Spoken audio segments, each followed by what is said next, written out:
जी hello guys, हम लोग इस वीडियो में देखने वाले क्लास 12 के बायोलॉजी का 100 इंपॉर्टेंट क्वेश्चन आंसर यानी कि सब्जेक्टिव क्वेश्चन। जिस प्रकार से आपको चैप्टर वाइज पढ़ना जरूरी है तो आपको उसी प्रकार से आपको इंपॉर्टेंट क्वेश्चन पढ़ना जरूरी है, क्योंकि आपको ही पता है कि 10 क्वेश्चन का जवाब देना होता है। तो ये शॉर्ट क्वेश्चन का होगा, बायोलॉजी का 100 क्वेश्चन देंगे, उसी प्रकार से सभी सब्जेक्ट के देंगे। यह पार्ट 1 होगा। इस प्रकार से आज से शुरू कर दिए हैं, जो आपको 100 कर देंगे, कोई दिक्कत नहीं होगा। यह पार्ट 1 होगा। चलिए वीडियो को शुरू करते हैं। तो 1 नंबर क्वेश्चन क्या है, आनुवंशिकता रूपांतरित जीव से आप क्या समझते हैं। देखिए, आनुवंशिकता रूपांतरित जीव से आप क्या समझते हैं, इनके दो लाभ लिखना है। क्या, इनके दो लाभ लिखना है। ये क्वेश्चन काफ़ी इंपॉर्टेंट है, बीएसबी के 2018, 2019, 2020 के लगातार 3 बार पूछ रखा है। आने वाले एग्जाम के लिए काफ़ी इंपॉर्टेंट है, ठीक ना। तो ऐसे जीव जिसके जीन में परिवर्तन किए गए हैं, देखिए ऐसे जीव जिनके जीन में परिवर्तन किए गए हैं आनुवंशिक रूपांतरण कहलाता है। बहुत इजी क्वेश्चन है, बहुत देखिए डिफिनीशन बहुत सटीक है। ऐसे जीव जिनके जीन में, ऐसे जीव और जीन दोनों अलग है। ऐसे जीव जिनके जीन में क्या होता है, जीन में परिवर्तन किए गए हैं आनुवंशिक रूपांतरण जीव कहलाता है, ठीक ना। इसका लाभ की बात करें तो खाद्य पदार्थों की पोषण स्तर में वृद्धि। इससे लाभ क्या होता है, खाद्य जो पदार्थ होता है उसके पोषण स्तर में वृद्धि होता है, और साथ में क्या होता है, कीटनाशकों पर निर्भरता कम हो जाता है। क्या होता है, इससे कीटनाशकों पर जो होता है निर्भरता कम हो जाता है। ये काफ़ी इंपॉर्टेंट क्वेश्चन है, आप समझ में आया होगा। कुछ नहीं क्वेश्चन था कि ऐसे जीव जिनके जीन में रूपांतरण यानी कि परिवर्तन किए गए हो उसको क्या बोलते हैं, आनुवंशिक रूपांतरण बोला जाता है, ठीक ना। ऐसे मतलब इससे लाभ क्या है, तो खाद्य पदार्थों की पोषण स्तर में वृद्धि, साथ में कीटनाशकों पर निर्भरता कम हो जाता है, ठीक ना। यह क्वेश्चन 2018, 2019, 2020 के एग्जाम में पूछा गया है। चलिए नेक्स्ट क्वेश्चन की बात करें, 2 नंबर क्वेश्चन ले। देखिए 2 नंबर क्वेश्चन क्या है, इंडोन्यूक्लियेज प्रतिबंध क्या है। देखिए यह क्वेश्चन 2 प्रकार से आपको पूछ सकता है। आपको पूछेगा प्रतिबंध इंडोन्यूक्लियेज क्या है, या इंडोन्यूक्लियेज प्रतिबंध क्या है। बात क्वेश्चन हुई है, पहले प्रतिबंध कर देगा, कभी कभी इंडोन्यूक्लियेज पहले कर देगा। क्वेश्चन कोई डिफरेंट नहीं है, क्वेश्चन सेम टू सेम है। ऐसे 2 बार क्वेश्चन ये पूछ रखा है। तो आपको बताते हैं, देखिए एंजाइम, देखिए एंजाइम डीएनए में विशिष्ट पॉलीड्रमिक न्यूक्लियोटाइड। क्वेश्चन समझिए, बहुत अच्छा क्वेश्चन है। एंजाइम, जो भी एंजाइम है वो डीएनए के विशिष्ट पॉलीड्रमिक न्यूक्लियोटाइड अनुक्रमों को पहचान कर उसे ऐसा काटता है। देखिए उसे पहचान कर, जो न्यूक्लियोटाइड है उसको क्या कहता है, अनुक्रमों को पहचान कर उसे ऐसे काटता है कि डीएनए के 2 सिरे पर, जो डीएनए के 2 सिरा होता है ना, सिरे पर एक लड़ी भाग रह जाता है। एक लड़िए भाग, यानी कि लड़िए मतलब एक लड़ी होता है ना, कहता है ना हार का एक लड़ी है, हार का मतलब कोई माला पहनता है, एक माला का लड़ी है, एक माला का लड़ी है, वही कहता है एक लड़िए भाग रह जाता है, ठीक ना। इसे चिपचिपा सिरा भी कहते हैं, इसे चिपचिपा सिरा भी कहते हैं, मतलब उस पर चिपचिपा सिरा होता है तो उसे चिपचिपा सिरा भी कहते हैं। और यह एंजाइम आनुवंशिकी इंजीनियरिंग में, जो यह एंजाइम है वो आनुवंशिकी इंजीनियरिंग में डीएनए के पुनर्योगज अणु बनाने में आवश्यक है। जो भी यह एंजाइम होता है उसका उपयोग कहाँ होता है, जो भी इंजीनियरिंग, जो आनुवंशिकी इंजीनियरिंग होता है उसमें डीएनए के पुनर्योगज अणु बनाने में क्या इसका आवश्यकता होता है, इस एंजाइम का। क्वेश्चन बहुत ईजी है कि एंजाइम डीएनए के विशिष्ट पॉलीड्रमिक क्या होता है, न्यूक्लियोटाइड अनुक्रमों को पहचान कर उसे काटता है, मतलब काटते हैं कि डीएनए की दोनों सिराओं पर एक लड़िए भाग रह जाता है। एक लड़ी मतलब आप समझ, लड़ी, एक लड़ी, 2 लड़ी, 3 लड़ी, 3-4 होता है, आप समझिए लड़ी क्या होता है। तो लड़िए भाग रह जाता है, उसे चिपचिपा सिरा भी कहा जाता है। यह एंजाइम आनुवंशिकी इंजीनियरिंग डीएनए की पुनर्योगज अणु बनाने में आवश्यक होता है। जब तक यह अपने से खुद नहीं पढ़िएगा, 2-3 बार अपने से कॉपी में नहीं लिखिएगा तो आपको याद ही नहीं हो पाएगा। क्योंकि देखिए क्वेश्चन बहुत ईजी है लेकिन थोड़ा आपने लिखना पड़ता है। यह क्वेश्चन 2009, 2018 के एग्जाम में पूछा गया है। चलिए नेक्स्ट क्वेश्चन की बात करें। देखिए यह बहुत ईजी क्वेश्चन है और काफ़ी बार पूछा गया क्वेश्चन है, जैसे 2020 के एग्जाम में भी पूछ दिया था। धान तथा गेहूं के 2 प्रोन्नत किस्म का नाम लिखिए। देखिए जो प्रोन्नत किस्म मतलब प्रकार बोलते हैं, आप टाइप बोल सकते हैं, यानी कि धान के कितने टाइप आते हैं। मतलब धान के आपके मतलब बहुत है, कौन कौन है, हाइब्रिड में बहुत आता है धान। तो धान के जो हम बताने का प्रयास करें तो साबरमती एक धान आता है, जया आता है, बाला आता है, कृष्ण आता है। ये सभी धान के प्रकार है, धान के किस्म है, ठीक ना। गेहूं की बात करें तो कल्याण सोना, यह ऑब्जेक्टिव में मिलने के देखने को मिलेगा। कल्याण सोना किसका किस्म है तो आपको बताना पड़ेगा, गेहूं का। साबरमती किसका है तो धान का। जया किसका है तो धान का। तो ये उसी प्रकार से आपको पूछा जाएगा। यहाँ पे 2 पूछा, लेकिन धान के लिए 4 लिख दिए, गेहूं के लिए 2 ही है। कल्याण सोनार और सरबती सोनारा, क्या सरबती सोनारा, सरबती सोनारा है, ये भी क्या है तो गेहूं का प्रकार है, गेहूं का प्रकार का किस्म है। तो दोनों काफ़ी इंपॉर्टेंट है, ऑब्जेक्टिव और व्यू से और सब्जेक्टिव व्यू दोनों से। तो याद हो गया। धान के लिए क्या सोना, क्या बोलते हैं साबरमती, जया, बाल, कृष्ण, ये सभी के सभी क्या है धान का है। और गेहूं का कल्याण सोना और सरबती सोनारा, सरबती सोनारा क्या है तो गेहूं का किस्म है, ठीक है ना। तो काफ़ी इंपॉर्टेंट क्वेश्चन है, यह 2020 के एग्जाम में पूछा गया था। नेक्स्ट क्वेश्चन क्या है, 4 नंबर क्वेश्चन क्या है, बायो प्रोस्पेक्टिंग से आप क्या समझते हैं। क्या कहा, बायो प्रोस्पेक्टिंग से आप क्या समझते हैं। देखिए काफ़ी इंपॉर्टेंट क्वेश्चन है, बायो प्रोस्पेक्टिंग से आप क्या समझते हैं। देखिए वैज्ञानिक शोध जो प्राकृतिक के उपयोगी प्रक्रिया अथवा उत्पादन के तत्वों पर सतत नजर रखती है, क्या कहलाता है, बायो प्रोस्पेक्टिंग कहलाता है। क्वेश्चन देखिए सटीक आंसर है, यानी कि वैज्ञानिक के जो शोधन मतलब क्या होता है, जो वैज्ञानिक कुछ चीज का खोज करता है और उस खोज में जो भी काम किया जाता है उसको शोधन बोला जाता है। जैसे भी कोई चीज का शोधन होने लगा, खुदाई होने लगा, मतलब जो भी है उसका शोधन, यानी कि वैज्ञानिक शोधन जो प्राकृतिक में उपयोगी प्रक्रिया अथवा उत्पादन के तत्व पर सतत नजर रखती है, क्या कहता है, बायो प्रोस्पेक्टिंग कहलाता है। काफी बहुत सटीक आंसर है, काफी इंपॉर्टेंट क्वेश्चन, ये 2013 के एग्जाम में पूछा गया था। चलिए नेक्स्ट क्वेश्चन की बात करें। 5 नंबर क्वेश्चन आपके सामने क्या है, उर्नक पर टिप्पणी लिखे। क्या कहा, उर्नक पर एक टिप्पणी लिखना है। उर्नक है क्या, उर्नक पर एक टिप्पणी लिखना है। देखिए उर्नक एक टंकी होता है, टंकी में क्या हो यांत्रिक रूप से ऑक्सीजन उसमें भरा जाता है, उसमें हवा भरा जाता है पंप के माध्यम से।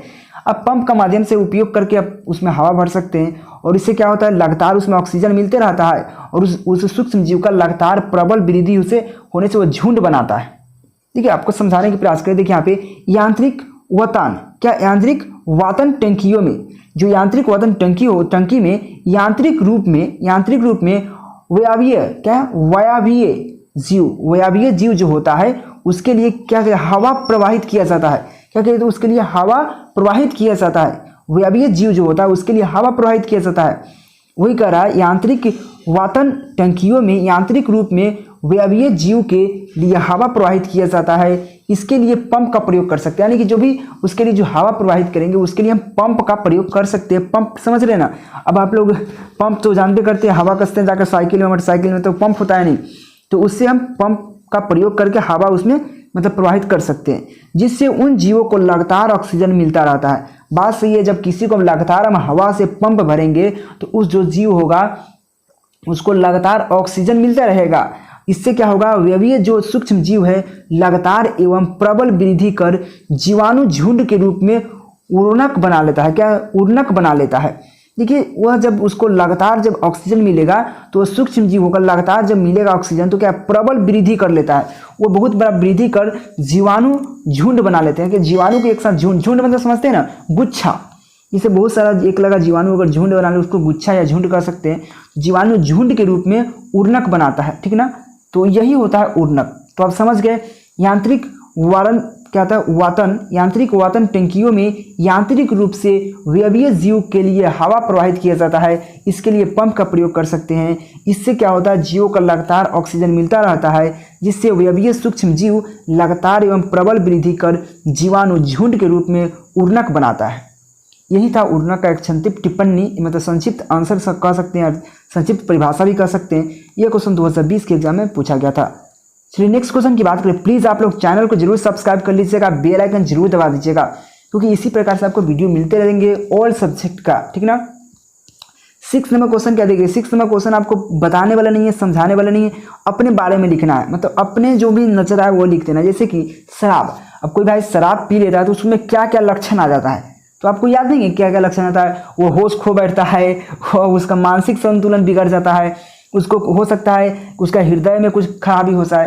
तो ये अपने से लिखने वाला है। शराब है, ये एल्कोहल वही होता है। देखिए शराब भी बनता है तो एल्कोहल के माध्यम से ही बनता है, शराब में एल्कोहल ही रहता है। देखिए शराब में फटाक से आग धर लेगा, आप जाकर देख लीजिए, उसमें शराब जो होता है उसमें जो आप आग लगाइएगा फटाक से धर लेगा, क्योंकि शराब में एल्कोहल होता है, वो ज्वलनशील पदार्थ है, ठीक ना। तो शराब या एल्कोहल के दुष्परिणाम क्या वर्णन करें। दुष्परिणाम मतलब उसका क्या वर्णन करें, मतलब उसको पीने के बाद क्या हो जाता है व्यक्ति में, तो आपको पता है कि उसका मानसिक संतुलन बिगड़ जाता है, होता है कि नहीं, मानसिक संतुलन बिगड़ जाता है, हृदय की बीमारी हो सकता है, यकृत खराब हो सकता है, होश हवास खो जाता है, वो कुछ बोलने लगता है, कहना जाकर लुटा जाता है, कहना जाकर पटा जाता है। समझ रहे हैं ना बात को। तो देखिए यहाँ पे क्या है, फर्स्ट नंबर लिखें 5 को पॉइंट लिखा हुआ, आप इसमें से 3 भी लिख देते हैं तो आपको नंबर नहीं कटने वाला है, ठीक ना। देखिए कार्य क्षमता का अपेक्षाकृत काफ़ी घट जाना। जो कार्य क्षमता जो व्यक्ति का है, अगर अल्कोहल का सेवन करेगा, शराब का सेवन करेगा तो उसका क्षमता घट जाएगा, क्योंकि वो उसका होश रहबे नहीं करेगा। उसका जो कि मानसिक जो विकास होता है उत्पन्न मतलब होता है ना मानसिक विकास, वो मतलब उसका होश में रहबे नहीं करता उसमें। तो ये होता है कार्य क्षमता का अपेक्षाकृत काफ़ी घट जाता है।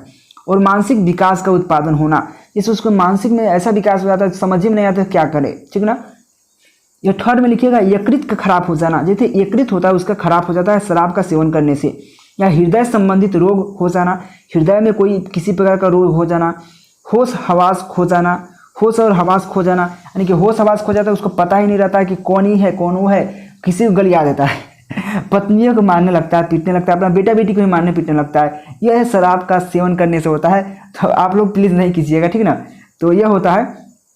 तो समझ गए क्या है, अपने परिभाषा में लिखना है कि मानसिक संतुलन बिगड़ जाता है, यकृत खराब हो जाता है, हृदय के संबंधित रोग हो जाता है, होश हवास खो बैठता है, वह क्षमता मतलब जो कार्य करने की क्षमता अपेक्षा कम हो जाता है या घट जाता है। इस प्रकार से आप लिख सकते हैं। बहुत सिंपल क्वेश्चन है।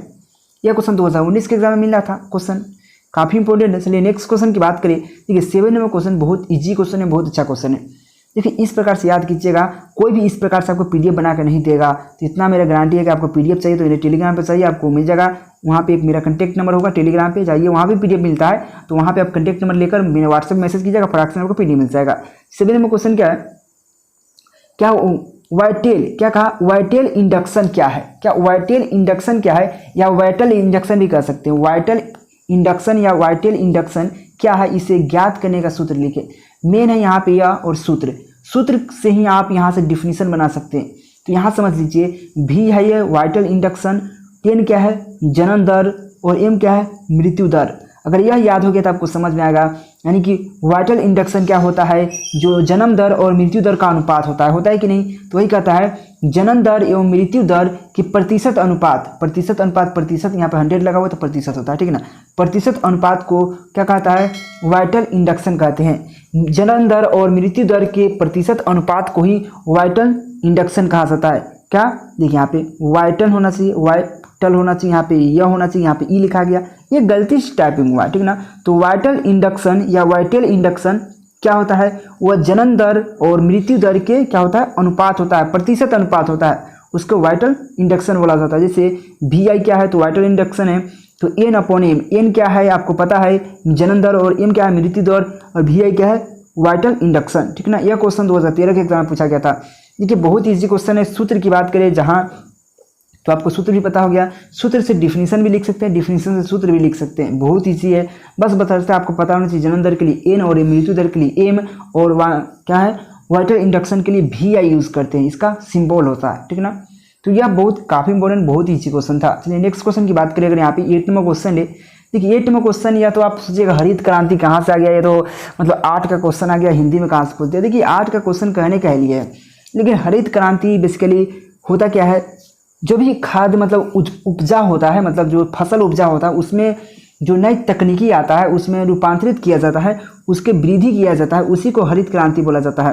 देखिए खाद्य उत्पादन को बढ़ाने के लिए, देखिए खाद्य उत्पादन जो भी फसल होता है उसको उत्पादन के वृद्धि के लिए कृषि के क्षेत्र में जो प्रयास किया जाता है, यानी कृषि के जो क्षेत्र में जो बदलाव किया जाता है, जो नया नया तकनीकी के लाया जाता है कि कृषि के उत्पादन अधिक हो, मतलब नया नया तकनीक। बताइए पहले हर बैल मतलब बैल से खेत जोताता था, अब क्या ट्रैक्टर आ गया, ट्रैक्टर में पहले फार लगा के जोता जाता था, रोटावेटर आ गया, मतलब कुछ ना कुछ डिफरेंट होना जाता है, मतलब आसान होता है। पहले हर जोतिए पीछे से हेंगा दें, बाद में हेंगा कीजिए। अब देखिए हर जोताते रहता है, हेंगा होते रहता है। अब तो धान रोपने वाला मशीन आ गया, गेहूँ काटने वाला मशीन आ गया, हर चीज़ के लिए मतलब वही होता है हरित क्रांति। यानी कि हरित क्रांति जो उत्पादन को बढ़ोतरी के लिए जो कृषि के क्षेत्र में, यानी कि जो भी कृषि के क्षेत्र में मतलब वृद्धि किया जाता है, प्रयास किया जाता है, उसके क्षेत्र को बढ़ाने के लिए प्रयास किया जाता है, उसको ही हरित क्रांति बोला जाता है। वही करता है खाद्य उत्पादन के बढ़ोतरी के लिए कृषि के क्षेत्र में जो प्रयास किया जाता है तथा उसके फल स्वरूप उत्पादन में जो वृद्धि होता है, यानी कि उसके जो कम जो अब भाई हम काम करेंगे अब ज़्यादा तो उसका उत्पादन भी होगा, तो उसके फलस्वरूप परिणाम भी मिलेगा, तो उसके फलस्वरूप जो भी उत्पादन होगा, वृद्धि होगा, उसी को हरित क्रांति बोला जाता है। देखिए हरित क्रांति के डिफिनेशन तो इतना ही तक हो सकता है, लेकिन आपको उसका योगदान बताते हैं।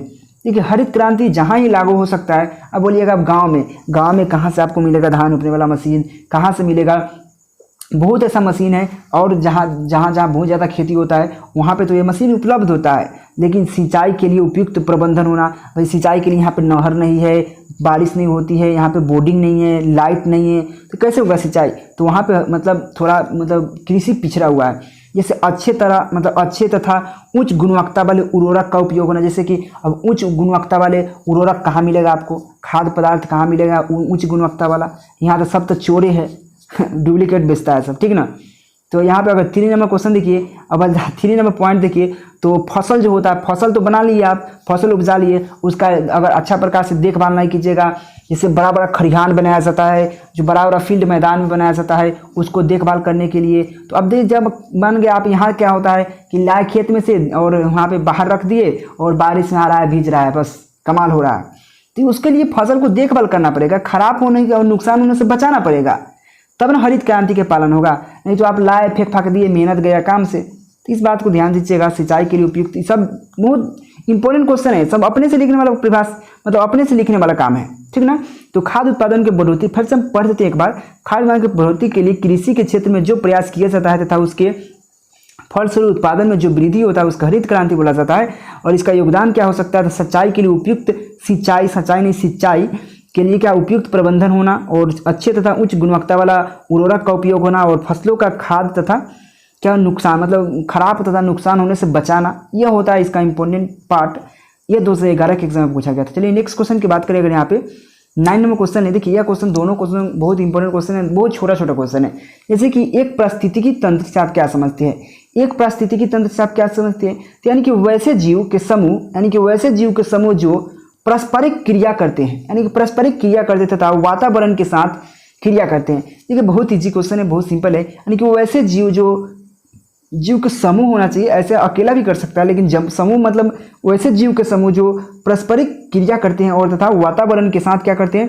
क्रिया करते हैं, उसे क्या पारस्परिक तंत्र कहते हैं। क्या कहते हैं? पारस्परिक तंत्र बोला जाता है। और इसका अगर 10 नंबर क्वेश्चन की बात करें, समझ गए क्वेश्चन, आपको स्क्रीनशॉट ले लेना है या आपको टेलीग्राम पर तो मिलबे करेगा। ये 2011 के एग्जाम पूछा गया था। 10 नंबर क्वेश्चन क्या है? जैव विविधता। देखिए क्वेश्चन समझिएगा, जैव विविधता आधुनिक कृषि के लिए किस प्रकार उपयोगी है? जो जैव विविधता है वो आधुनिक जो कृषि हो रहा है, आज के जमाना कृषि हो रहा है, उसके लिए क्यों मतलब उपयोगी है, वो क्यों मतलब उपयोग होता है, मतलब कैसे है, उसको बताना है। तो देखिए नई फसलों के स्रोत के रूप में क्या कर सकते हैं? जैव विविधता का क्या है उपयोग? तो नई फसलों के स्रोत के रूप में, या उन्नत किस्म यानी कि उन्नत किस्म के प्रजनन के लिए सामग्री के रूप में। जो उन्नत किस्म मतलब बहुत अच्छा किस्म का जो होता है सामग्री प्रजनन, उसके सामग्री के रूप में कर सकते हैं। और इसका क्या हो सकता है? नए जैव निम्नीकरण पीड़कों के रूप में। पीड़क मतलब समझते हैं, पीड़ाहारी कीटनाशक होता नहीं, मतलब दवा मतलब कीटनाशक छिड़काव होता है, तो ये कहता है नए जैविक निम्नीकरण पीड़कों के रूप में। मतलब इस प्रकार से मतलब यह उपयोगी होता है जैव विविधता आधुनिक कृषि में, ठीक ना। तो इसका 3-4 पार्ट था, तो आप समझ गए होंगे। नई फसलों के स्रोत के रूप में, उन्नत किस्म के प्रजनक के सामग्री के रूप में, और नए जैव निम्नीकरण पीड़कों के रूप में या पीड़कों के स्रोत के रूप में। इस प्रकार से क्वेश्चन लिखना है आपको। तो इसका कितना 3-4 पॉइंट था, इसमें से 2 भी लिखते थे तो आपका नंबर नहीं कटने वाला, ये बात ध्यान रखिएगा, ठीक ना। तो इस वीडियो में 10 क्वेश्चन रखेंगे, क्योंकि इससे और आने वाला भी क्वेश्चन मिलेगा। आपको 100 क्वेश्चन देना है, तो आप टेंशन मत लीजिए। बस प्लीज़ चैनल को सब्सक्राइब करके बेल आइकन जरूर दबा कर रखिएगा। और सब्जेक्ट की तैयारी हो सकेगा, इंग्लिश छोड़ के PDF भी मिल जाएगा आपको टेलीग्राम पे नहीं मिलता है तो मेरा कॉन्टैक्ट नंबर है, उस पर आप जाकर डायरेक्ट मैसेज कर सकते हैं। कॉन्टैक्ट नंबर कहाँ मिलेगा? टेलीग्राम पे मिल जाएगा। क्या आप 10th और 12th में अच्छा नंबर लाना चाहते हैं? तो गूगल प्ले स्टोर ओपन कर लीजिए। ओपन करके KKG क्लासेस का ऐप इंस्टॉल करके ओपन कर लीजिए। ओपन करने के बाद कुछ इस प्रकार से इंटरफेस आएगा। यहाँ पर 10th और 12th का ऑल सब्जेक्ट पढ़ सकते हैं और अच्छा नंबर उठा सकते हैं।